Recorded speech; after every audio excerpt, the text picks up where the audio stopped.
Welcome back to ATV morning with Farah. आज हम एक बहुत इंपॉर्टेंट इशू के बारे में बात करने जा रहे हैं। अब जबकि ख़वातीन और लड़कियां बहुत बड़ी तादाद में पढ़ रही हैं, पढ़ने के बाद डेफ़िनेटली उनकी कोशिश और ख्वाहिश होती है और बिल्कुल बजाय है कि वो कुछ कमाएं, क्योंकि आजकल के दौर में किसी एक फ़र्द के ऊपर पूरी फैमिली का इन्हिसार जो है वो मुमकिन नहीं रहा। बहुत ज़्यादा जो है अखराजात बढ़ गए हैं, माशी तौर पे बहुत ज़्यादा चैलेंजेस हैं। सो बहुत सारे लोगों को मिलकर अपना हिस्सा और किरदार अदा करना होता है। भले वो बेटी है या बेटा है तो भी उसे घर में कमा कर कंट्रीब्यूट करना चाहिए, शौहर हैं, बीवी हैं तो भी करना चाहिए, माँ हैं और या कोई भी रोल है आपका, कोई भी सोशल स्टेटस है, लेकिन आपको अपने ख़ानदान की बेहतरी में अपना हिस्सा और किरदार डालने की ज़रूरत जो है आज बहुत ज़्यादा है। इसके साथ जुड़े हुए बहुत सारे मसाइल भी हैं और आज उन मसाइल के हवाले से हम बात करेंगे, जिनमें से एक तो ये है कि ख़वातीन और लड़कियां जब काम करने की जगह पे जाएं तो वहाँ पे किन मसाइल का सामना करना पड़ता है और उनको कैसे हल किया जा सकता है, और दूसरा ये कि घरों के अंदर औरतों के लिए कैसे महफूज जगह जो है वो घर एक महफूज पनाहगाह में बनाई जा सकती है, वहाँ पे क्या इश्यूज़ और चैलेंजेस हैं और उनको कैसे हल किया जा सकता है। इस हवाले से एक ऑर्गेनाइजेशन काम कर रही है, आज हमने उनको यहाँ पे दावत दी है। मेरे साथ चेयरपर्सन हैं अल विलायत ऑर्गेनाइजेशन के, थैंक यू फॉर ज्वाइनिंग। ये हैं सैयद अली हैदर नकवी साहब। कैसे हैं आप? अल्हम्दुलिल्लाह ठीक, आप? Thank you very much for joining. उनके साथ हमारे पास जो हैं ब्लैक बेल्ट इन कराटे और self defence expert Nimra Nisar हैं। अस्सलाम वालेकुम। वालेकुम अस्सलाम। कैसी हैं निम्रा? आई एम गुड अल्हम्दुलिल्लाह। आपको वैसे देख के डर लगता है बंदे की हड्डियाँ तोड़ सकती हैं आप, कह सकते हैं किसी भी वेट किसी भी जिसामत के। जी बिल्कुल। अच्छा माशाल्लाह। ये कॉन्फिडेंस कैसा है, ये कैसा फील होता है इसका?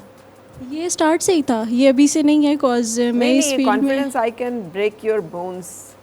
Yes I can. हाँ, ये कॉन्फिडेंस है ना जी, कि आप ये वही कॉन्फिडेंस है जब आपके पास गन हो, वेपन हो एक, हाँ, तो आप फील करते हैं कि आप सिक्योर हैं। कर सकते हैं। उसके अलावा अगर आप फिजिकल ट्रेनिंग पे ज़्यादा से ज़्यादा फोकस कर रहे हैं तो आप चलते फिरते खुद ही एक वेपन, आपको ज़रूरत ही नहीं है। बिल्कुल ऐसा है। अच्छा जी, और आपके साथ जो है सबीन अज़हर हैं। सबीन अज़हर जो है साइकोलॉजिस्ट हैं। So Sabeen, thank you very much for joining. So आप कब से हैं अल विलायत ऑर्गेनाइजेशन के साथ?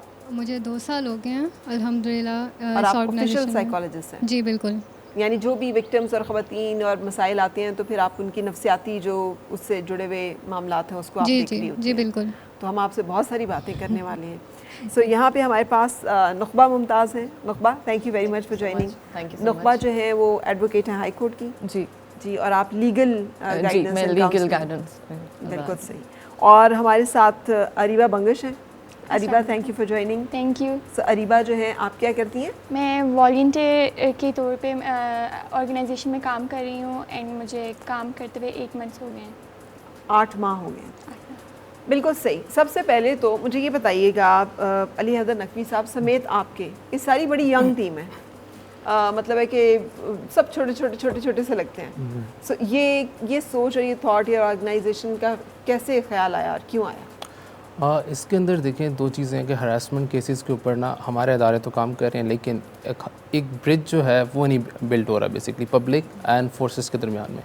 सो इसके ऊपर मेरा फोकस था कि बेसिकली अगर एक लड़की है, अगर वो हरास होती है यूनिवर्सिटी प्रेमिसेस के अंदर या कहीं पर भी, तो या स्कूल की लड़की है या कॉलेज की लड़की है, तो वो अप्रोच करने में डायरेक्टली पुलिस स्टेशन को थोड़ा सा हिचकिचाएगी, डरेगी, उसको पता नहीं होगा किस तरह का है। सो उसके अंदर हम एज अ ब्रिज का काम करते हैं कि बेसिकली कि ये लड़की जो है हम उसको असेस दिलवाते हैं पुलिस स्टेशन की, और लीगल गाइडलाइन हम उनको प्रोवाइड करते हैं कि किस तरीके से वो अपने जो है केसेस को इनरोल करवा सकती हैं। ठीक है। और ये सिर्फ मतलब हरासमेंट तक नहीं है, ये डोमेस्टिक वायलेंस के डोमेस्टिक वायलेंस बिल्कुल उनको भी आपकी करते हैं। कहाँ पर बेस्ड है आपकी ऑर्गेनाइजेशन? हमारी रावलपिंडी में भी है, इस्लामाबाद में भी है, लाहौर में भी है। 3 जगहों पे इस वक्त आप ऑपरेट कर रहे हैं। और ये सिर्फ शहरों तक महदूद है या इसके मुज़ाफ़ाती इलाकों को भी? अभी बेसिकली हमारी जो स्ट्रॉन्ग वर्किंग है वो रावलपिंडी में है, लेकिन अभी रिसेंटली हमने लाहौर में भी लॉन्च की है एंड इस्लामाबाद के अंदर भी हमने अपना प्रॉपर्ली इसको किया है। प्लस हम क्योंकि स्कूलिंग की तरफ जा रहे हैं तो इस्लामाबाद एंड रावलपिंडी दोनों हैं। बिल्कुल सही। अच्छा, अब थोड़ा सा सबीन मैं आपकी तरफ आऊँगी। 2 साल हुए हैं कि आप विलायत ऑर्गेनाइजेशन के साथ एज साइकोलॉजिस्ट काम कर रही हैं। किस तरह के लोग आते हैं ऑर्गेनाइजेशन में मदद लेने के लिए? ज़्यादातर जो हमारे पास केसेस आते हैं वो हरेसमेंट के विक्टिम्स होती हैं, बहुत ज़्यादा जो हमने देखे हैं।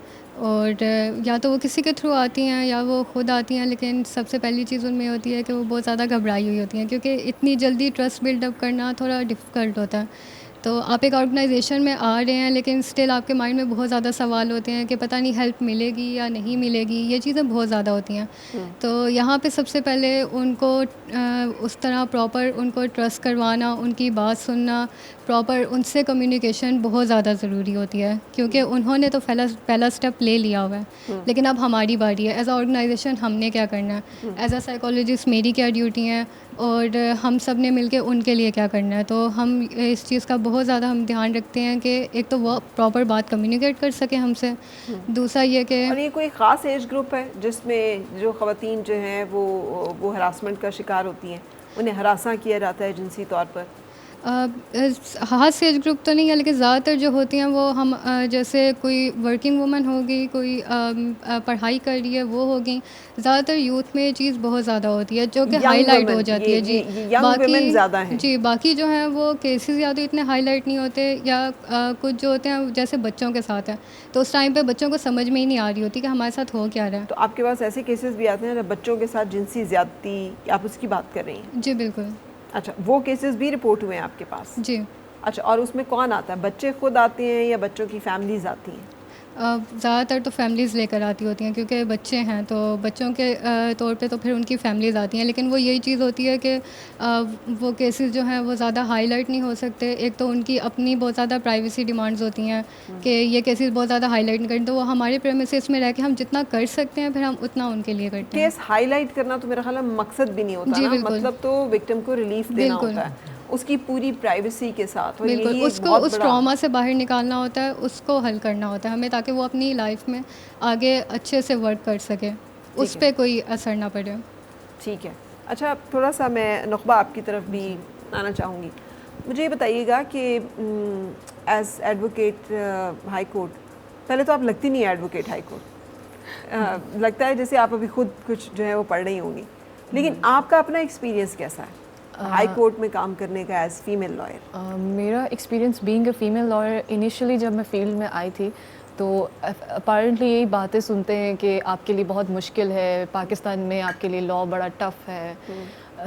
मे be it's a fortunate for me that कि मैंने उस लेवल की चीज़ें नहीं फेस की, due to there is a lot of reason behind that. लेकिन ये है कि अपेरेंटली जब आप फील्ड में आते हैं तो जो मैंने अपनी नज़रों से आगे देखा उसके अंदर ये चीज़ थी कि सबसे ज़्यादा जो आपकी फ़ीमेल आती हैं, या जो I would consider them as a, जो बच्चियाँ आती हैं इनिशियली आती हैं, आके वो फील्ड के अंदर आएंगी और वो प्रैक्टिस करना चाह रही हैं, दे वांट दैट कि हम ग्रो करें। बट मर्दों के दिमाग से अभी तक ये चीज़ एक्सेप्टेंस ही नहीं आ सकी उनको कि ख़वातीन भी काम कर सकती हैं। तो सबसे पहले तो ये एक्सेप्टेंस बहुत ज़रूरी है। प्लस उनके साथ इशू ये होता है कि लेस एक्सपोजर के साथ वो बच्चियाँ आती हैं, और जब वो यहाँ पे आती हैं, मैंने जो मोस्टली देखा वो ये था कि छोटे शहरों से आएंगी, और अगर छोटे शहरों से नहीं भी आएंगी तो वो इतना ज़्यादा पैम्पर्ड होती हैं और उनकी फैमिलीज़ ने उनको इतना ज़्यादा पैम्पर करके रखा होता है कि वो उनको सोसाइटी का पता नहीं होता। तो once they are coming out तो वो उनको छोटी छोटी चीज़ों में फैसिनेशन नज़र आती है, और वो फैसिनेशन एक्सप्लॉइट होकर उनके करियर को भी तबाह कर रही होती है और उनको किसी और साइड पर लेके जा रही होती है। ठीक है। सो ये बेसिक जो आपकी गाइडलाइन है, and I would consider this thing कि आपको घरों से मिलती है, ये आपको कोई बाहर का बंदा नहीं दे सकता। आई बिलीव दैट कि अगर मुझे कोई चीज़ फेस नहीं करनी पड़ी उसके पीछे मेरे बाबा का हाथ था। रियली? बिकॉज बाबा gave me that confidence when I went to the field. तो होता है हर बंदे का कि आप इस फील्ड में जा रही हैं, आप कैसे सर्वाइव करेंगी, आप कैसे चलेंगी।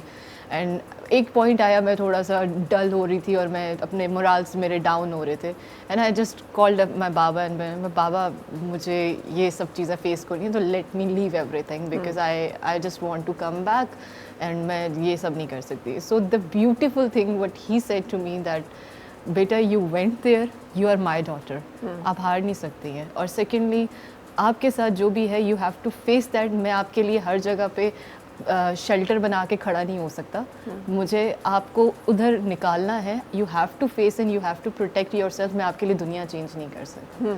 सो that is the confidence which you give from house, from the home, from your parents.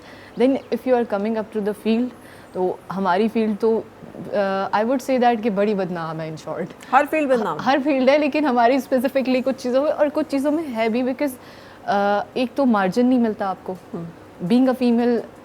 जैसे मैंने शुरू में बहुत ज़्यादा क्रिमिनल प्रैक्टिस की और उस साइड पे मैं बहुत ज़्यादा गई, सो उसमें ये होता था कि आपको बड़ी हरासमेंट्स फेस करनी पड़ती थी, इवन दो कि समटाइम्स तो क्लाइंटेज ऐसी होती है कि आप बड़ा कंफर्टेबल होकर नहीं बात कर सक रहे होते उनसे, फिर हमें उनको थोड़ा सा स्मूथ वे में लेके चलना होता है। इनिशियली यू आर नॉट, आप इतने मेंटली प्रिपेयर नहीं होते कि आप उनको कैसे हैंडल करो, आप उनको कैसे लेके चलो। You get this with the exposure with the time, but उसमें आपको गाइड करने वाला कोई नहीं होगा। वो फीमेल है, ये क्या कर लेगी, ये तो कुछ नहीं करेगी, खैर है छोटी मोटी लगी हुई है चल जाएगी। But now after 5 years in my practical field, now I feel like you can stand anywhere. सही। अच्छा, आप जैसे बात कर रही है ना, तो चूँकि हम बात आज ख़वातीन को एम्पावर करने के लिए कर रहे हैं, तो आपने बड़ी अच्छी बात की है कि हर खातून, मेरा मानना ये है कि हर खातून will have to go through it. Yes. जो घर से बाहर स्टेप आउट करेगी, उसे भले गली में किसी की नज़रों का सामना करना पड़े, बाजार में कुछ जुमलों का सामना करना पड़े, किसी जगह पे आपको किसी ड्रेसिंग पे shape and करने form पड़ती में। हैं, आपको आपके ड्रेसअप पे, आपको आपकी छोटी छोटी चीज़ों पे, बीइंग हर अ एक फीमेल चीज़ आपको पे। करनी है। हाँ, यू विल बी जज्ड, आपके ऊपर रिमार्क्स पास किए Yes. जाएंगे, आपके वगैरह वगैरह ना। तो मैं भी अपना एक वाक़या बहुत ज़्यादा सुनाया करती हूँ लोगों को, जिसने मेरी भी ज़िंदगी को बहुत शेप किया था। I was a very young child, 6-8 साल की बच्ची की क्या उम्र होती है। तो हमारी स्ट्रीट में एक बुलीज़ होते हैं ना हर जगह, स्कूल लाइफ में हम सबको पता है बुलीज़ होते हैं। तो there was a bully boy, और वो बड़ा ही टेरर होता था, यानी वो जिस बच्चों को मारना, और एवरीबडी वाज कि अच्छा वो आ गया है, अब जो वो कहेगा बस वही रूल है, वो कहेगा मैं तो दोबारा लूँगा, तो वो तो दोबारा लेगा, उसको तो कोई कह नहीं सकता, चैलेंज नहीं कर सकता। तो इसी तरह हम क्रिकेट खेल रहे थे सारे, तो उसने आउट हुआ और वो नहीं मान रहा था कि मैं आउट हो गया हूँ। तो मेरी आदत है, मैं स्टैंड मैंने कहा नहीं तुम आउट हो गए हो। उसने कहा नहीं मैं आउट नहीं हुआ। मैंने कहा नहीं तुम आउट हो और तुम्हें बारी नहीं मिलेगी। तो उसने ना सबके सामने स्लैप मी। अच्छा, जब उसने स्लैप मी तो वो मैं घर आई रोते रोते, और मैंने अपने अब्बू को कहा कि मुझे तो उसने मारा है। तो वही जो आपने बात की ना, तो मेरे अब्बू ने मुझे एक बात की, तो उन्होंने कहा उसने मारा तो तुम्हारे हाथ नहीं थे, मारा क्यों नहीं? तुमने उसे जवाब क्यों नहीं दिया, मेरे पास रोती भी क्या करने के लिए आई हो। अच्छा, मुझे ना एक वो जोल्ट मुझे आज तक ज़िंदगी का याद है कि मुझे जो झटका लगा था कि यानी अब्बा को शिकायत करने का कोई फ़ायदा नहीं है, मुझे आना ही नहीं चाहिए था यहाँ पे, मुझे वहीं पे उसके साथ वो करना चाहिए था। नेक्स्ट टाइम उसने दोबारा इस तरह करने की कोशिश की, तो मुझे आज तक अच्छी तरह याद है कि उसने मुझे स्लाइस से पहले कि वो मुझे स्लैप करता, आई स्लैप्ड हिम। और उसका वो था बुलीज़म, वो सब ख़त्म हो गया था वहाँ पे, क्योंकि उसको था कि लड़की ने इसको कन्फ्रंट कर लिया है। सो ये एक कॉन्फिडेंस ये घरों से देना बहुत ज़रूरी जो है, बहुत ज़रूरी है। हम नहीं देते। हमारा इतना कम्युनिकेशन गैप है ना अपने पेरेंट्स के साथ और बड़ों के साथ, हम नहीं देते। हम बच्चों को इतना डरा के रखते हैं कि ओहो फादर आ गए, हम बात नहीं करेंगे, या हम बच्चों को बहुत प्रोटेक्ट, हाँ ओवर प्रोटेक्ट करते हैं। हाँ, कि So, उनको आप पता नहीं उनको होना एक्सपोजर चाहिए। दें, आप उनको एक्सपोजर दें। बिल्कुल सही। सो कमिंग फ्रॉम जैसे कहना चाहिए लीगल एडवाइज़र, आई थिंक ये बहुत बड़ी बात है। अच्छा, थोड़ा सा मैं आपसे भी बात करना चाहूँगी अरीबा। वॉलंटियर करना एक ऐसी ऑर्गेनाइजेशन में जो सेक्सुअल हरासमेंट पे काम कर रही है, जो डोमेस्टिक वायलेंस पे काम कर रही है, ये सोच ही कैसे आई कि यहाँ पे भी वॉलंटियर किया जा सकता है? कर सकते हैं, हर जगह हो रहा है। मतलब इंगेज करना लोगों को थोड़ा सा मुश्किल होता है, लेकिन वो हो जाते हैं, और जब वो इंगेज होते हैं तो वो उस चीज़ में काफ़ी आगे निकल जाते हैं। आपने वॉलंटियर क्यों किया, आपको कैसे पता चला? मैं निम्रा मैम के साथ सेल्फ डिफेंस में थी, वहाँ से थोड़ा सा मैं इंगेज हुई, एंड काफ़ी अच्छा लगा काम करके। इंटर्नशिप कर रहे थे हम, काफ़ी अच्छा लगा। देन मैंने सोचा आगे क्यों ना जाया जाए, तो इसीलिए फिर मैंने वॉलंटियर की साइड पे आ गई। ठीक है, और वॉलंटियर का मतलब क्या, आप ऑर्गेनाइजेशन में क्या कर रही होती हो? लोगों को इंगेज करना है, लोगों को इंस्ट्रक्शंस देनी है कि कौन सा काम कैसे करना है, कहाँ पे उनकी हेल्प करनी है, ये सब करना होता है। सही, ठीक है। अच्छा, अब थोड़ा सा निम्रा, आप karate black belt holder, self defence, और ये थोड़ा सा अलग ही एक डोमेन है, ये कैसे जुड़ता है आकर सेक्सुअल हरासमेंट अवेयरनेस, लोग जो ख़वातीन के लिए जहाँ काम हो रहा है उसके साथ, और डोमेस्टिक वायलेंस के बारे में जहाँ बात हो रही है? अच्छा, बेसिकली मैंने जब ये स्टार्ट लिया था तो मेरे माइंड में एक ही चीज़ थी कि मैंने सेल्फ़ डिफेंस को प्रमोट करना है, और ज़ाहिर सी बात है ये सीखने के लिए आपको सबसे पहले आपका जो बैकग्राउंड है वो सबसे फेस करना पड़ता है। और मेरे लिए आसान नहीं था, कॉज जब मैंने स्टार्ट लिया था तो ये मेरा यंग एज से ही था, और जब मैं ट्रेनिंग करवा रही होती थी मेरे सामने माशाल्लाह सर की तरह के लड़के खड़े होते थे। सो वो चीज़ मुझे फ़ेस करना और वो मार्शल आर्ट्स की फ़ील्ड में ना थोड़ा सा टफ़ हो रहा था, बट उस टाइम पे मेरे पेरेंट्स मेरे साथ होते थे। और ये बात ना मुझे बाकियों के मुंह से सुन के भी बड़ी अच्छी लगी है कि आज अगर हम इस मकाम पे हैं तो हमारे पेरेंट्स की वजह से हैं, उनके इनकरेज करने की वजह से हैं। तो वो मुझे गाइडेंस देते रहे, बेटा यहाँ पे आप ऐसे करो कि यहाँ पे आपने इससे ऐसे बात करनी है। सो वो चीज़ कब सेल्फ़ डिफेंस के साथ जुड़ गई, फिर मैंने मिक्स मार्शल आर्ट स्टार्ट कर लिया, ग्राउंड फाइट स्टार्ट कर दी, कॉज मैं चाहती थी कि एक दफ़ा मैं फ़ाइटिंग स्टाइल में इन हो जाऊँ तो मुझे पता हो कि स्ट्रीट फाइट से लेके डिफरेंट फाइटिंग स्टाइल्स तक की मुझे नॉलेज होनी चाहिए। सो वो सब मैं करती गई और उसके साथ साथ मैं अपने स्टूडेंट्स को भी करवा रही हूँ। मुझे 4 साल हो गए हैं इसको प्रोफेशनली लोगों तक डिलीवर करने में। आपने किसी डोमेस्टिक वायलेंस जिस खातून ने सहा उसको कराटे सिखाएं? जी बिल्कुल, मैं ऑनलाइन जो सेशंस करवाती हूँ उसमें हमारी मेंटल ग्रूमिंग भी होती है फ़िज़िकल ग्रूमिंग के साथ। और ये फ़िज़िकल ट्रेनिंग एक ऐसी चीज़ है कि आप 2-4 दिन में ये नहीं सीख सकते, साल लग जाते हैं। और इसके अल्टरनेटिव पे हमारे पास होता है हमारी मेंटल ग्रूमिंग। ये क्या चीज़ है? ये आपको सिखाती है कि किस तरीके से आप सोसाइटी में निकलते हो, किस तरीके से आप किसी दूसरे से बात करते हो, किस तरीके से आपको किसी अपने से बात करनी है। तो ये टोटली डिफरेंट है एक दूसरे से, और ये सब कुछ हमारा जो है मेंटल सेशंस में आते हैं, उस पे वर्क करते हैं। और मेंटल सेशंस कौन कराता है? आप कराते हो? मैं खुद ही करवा रही हूँ ये सब। आप खुद ही करवा रही जी होती हो? बिल्कुल। बिल्कुल सही। अच्छा, जब मैं आपसे बात करूं अली हैदर साहब, तो ये कहाँ से शुरू हुआ था ये कॉन्सेप्ट के एक ऑर्गेनाइजेशन? क्या कोई विक्टिम आया था आपके पास? ये कैसे ये सब बेसिकली पहले तो हम वेलफेयर पे काम करते थे, जस्ट चाइल्ड एजुकेशन, किसी की फाइनेंशियली हेल्प करती। तो मेरे पास कुछ लॉ कॉलेज की विक्टिम्स आई थी, कुछ डिफरेंट कॉलेजेस की विक्टिम आई थी जिनका केस मैंने परस्यू किया था FIA के अंदर। सो वहाँ पर मुझे सामने एक चीज़ आई थी कि जो एक कम्युनिकेशन है पब्लिक में एंड जो अदारे हैं वो बहुत ज़्यादा कम है, लाइक चीज़ इस तरह मेंटेन नहीं हो सकती। सो उस टाइम मैंने सोचा कि क्यों ना एक ऐसा प्लेटफॉर्म बनाया जाए जिसमें अगर कोई विक्टिम आता है तो उसको गाइडलाइन प्रोवाइड की जाए, उसको बताया जाए, उसके साथ खड़े हुआ जाए। सिर्फ गाइडलाइन नहीं, असिस्टेंस बाकायदा प्रॉपर लीगल असिस्टेंस हम देते हैं प्रॉपर उसके अंदर हम उनको, क्योंकि कुछ चीज़ों में हम एंटर हो नहीं सकते, वो पुलिस की डोमेन है, वो डिफरेंट है, उनके डोमेन्स में हम एंटर नहीं हो सकते। सो इस वजह से हमें प्रॉपरली उनको एक basic support, guideline, legal assistance, ये तमाम चीज़ें हम प्रोवाइड करते हैं। बाय मीडिया उसको थोड़ा सा हाईलाइट कर देंगे, इसमें हमारे साथ कुछ न्यूज़ चैनल्स वगैरह हम उनको साथ लूप में लेकर चलते हैं, ताकि ये है कि एक जो गैप है वो भी ख़त्म हो सके और जो विक्टिम है उसको हम प्रॉपर्ली इंसाफ दिलवा सकें। अच्छा, यूजुअली जो जिसे कहना चाहिए एग्रेसर्स होते हैं, ये बड़े स्ट्रॉन्ग और इन्फ्लुएंशियल लोग होते हैं या समहाउ गुंडे होते हैं, ऐसे लोग जो कि ज़रा मतलब दे कैन हैव देयर से। इसको फेस करना कितना बड़ा चैलेंज होता है? ये स्टार्ट में तो मेरे लिए बड़ा मुश्किल था, क्योंकि उस टाइम में मैं मतलब लाइक 21 ईयर ओल्ड था और उस टाइम पे मैं इस चीज़ को आगे लेके जा रहा था, तो मेरे लिए काफ़ी डिफ़िकल्ट था और ये मैंने फ़ेस किया। लेकिन फिर मुझे एक चीज़ पता चल गई कि यहाँ तक मेरी बाउंड्री है, इससे आगे मैं अगर जाऊँगा तो वो मैं किसी और की डोमेन में एंटर होऊंगा, लाइक पुलिस की डोमेन में एंटर हो जाऊँगा। तो हमारा बेसिकली काम ये होता है कि हम उसके प्रूफ्स जमा करते हैं, उसकी प्रॉपर्ली फाइलिंग करते हैं, उसके बाद रिलेटेड डिपार्टमेंट सा खिदमत मरकज़ है पुलिस का, वुमेन पुलिस स्टेशन है, वहाँ पे हम अपने कोऑर्डिनेट पे प्रॉपर्ली फाइल एंड ईमेल कर देते हैं कि ये हमारा विक्टिम है, ये आ रहा है। साथ हम अपनी लीगल जो या अपनी कोई मेंबर है उसको साथ भेजते हैं ताकि वो केस को एनरोल किया जाए। फिर जिस टाइम पे वो केस में आ जाता है, क्योंकि पुलिस का काम है कि एक जो कल्प्रेट है उसको अरेस्ट करना, देन उसको कोर्ट में पेश करना।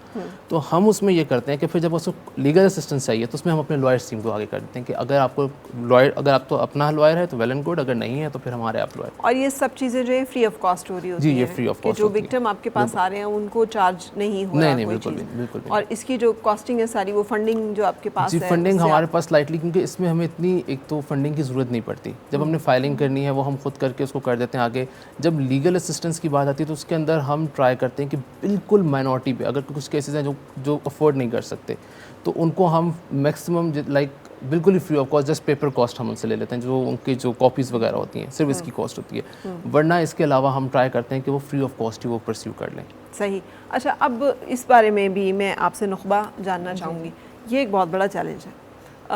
आप यानी ये तो हमने एक स्ट्रीट फाइट किया, घर की ट्रेनिंग किया, मेंटल टफनेस की बात करी, बट जब एक्चुअली आपको किसी हरासमेंट का सामना करना पड़े और आप उसको चैलेंज करने का सोचें, तो लॉ तो मौजूद है मगर उस लॉ को इन्फोर्स कराना जो है उसके लिए आपको और बहुत सारी हरासमेंट जो है उसको फेस करना पड़ता है। And I think that is the worst part of the system. I would agree and disagree as well. Agree in a sense that कि yes if you are not well aware of the laws then आपको नहीं पता कि हमने कैसे चलना है. But अगर आप वेल अवेयर हो और आपको थोड़ा सा पता है, like if I talk about my self, तो मुझे ये पता है कि कौन से लॉज कहाँ पे चल रहे हैं, बिकॉज हमारी अंदर ये अवेयरनेस ही नहीं है. हमें ये पता ही नहीं है कि हमारे राइट्स क्या है. हमें ड्यूटीज़ राइट्स हमें कुछ भी नहीं पता.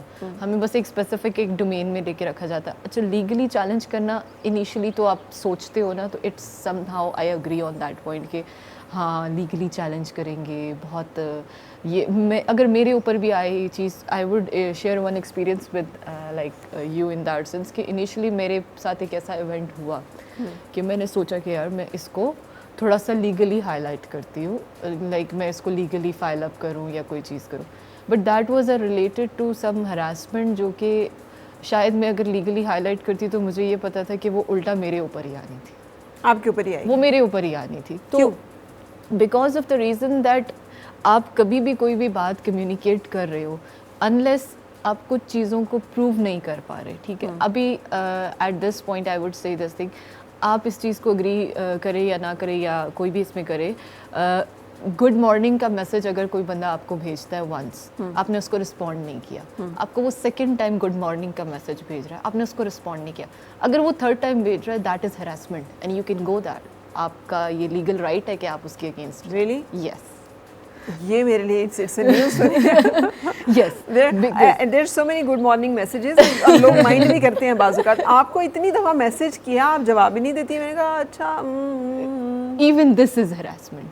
मतलब ये भी लीगली चैलेंज. अरे ये तो मासूम हरासमेंट है. हम ये तो खतरनाक वाली हरासमेंट की मैं बात आपको इस लेवल पे बता रही हूँ कि आप इस लेवल पे भी लॉज आपके पास मौजूद है. हाँ. आप ऊपर की तो बात नहीं कर रहे ना, इधर भी है. प्रॉब्लम इज़ दैट कि हाँ इन्फोर्स कराने की जब बात आती है तो फर्स्ट ऑफ ऑल बीइंग, अगर मैं अपने वो एक काउंसिल की कैप उतार के अगर थोड़ी देर के लिए अगर एक कॉमन कैप रखूं तो मुझे लगेगा कि नहीं छोड़ो, मैं नहीं चाहती, पब्लिकली हाईलाइट हो जाएगा, कोई इंसाफ नहीं मिलेगा, फ़ायदा नहीं है, कोई भी बात करूँगी आगे. ओ हाँ, इसका तो विमेन के लिए तो सबसे बड़ा इशू ये है हरासमेंट. इसका तो कैरेक्टर ही ऐसा होगा ना, ये तो होगी ऐसी, क्यों इस टाइप की बात है. ये एक कॉमन थॉट है. अच्छा, ऑन दी अदर हैंड अगर मैं काउंसिल अपने ऊपर एक एडवोकेट वाली कैप दोबारा पहन लूँ तो आई डोंट थिंक सो किसी की ज़रूरत है कि बात करें. सो ये वाली अवेयरनेस जो है ना हमें बेसिकली लानी है हर कॉमन इंसान के अंदर. ठीक है, जो कि मगर कैसे? Let's talk about it. हम उससे पहले एक ब्रेक के लिए रुकेंगे और ब्रेक के बाद फिर आपसे मिल रहे हैं. और मिलके गुनगुनाए हैं गुमशुदा जो खुशियाँ सारी वो ढूंढ